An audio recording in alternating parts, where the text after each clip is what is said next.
Jannatda bo'yni xuddi tuyani bo'ynidek keladigan qushlar bor ekan. Egasini qo'lida saf tortib turar ekan. U o'z egasiga: "Ey Allohning do'sti, men arshning ostidagi jannat yaylovlarda boqilganman. Tasnim buloqlardan ichganman, meni yegin" deb turar ekan. Shunda kishini hayoliga uni tanovul qilish keladi. Va shu zahoti qush uni oldida turli xil taomlarga aylanib qoladi.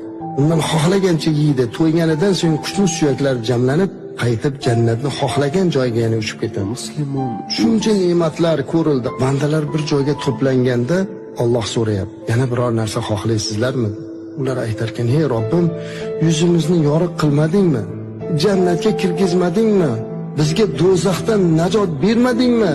Bundan ortiq yana nima kerak bizga?" der ekan.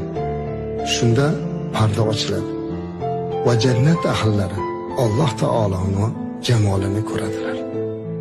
Jannat ahli uchun bundan ortiq katta baxt, bundan ortiq katta ne'mat bo'lmaydi azizlar. Ha, jannat mana shunday joy.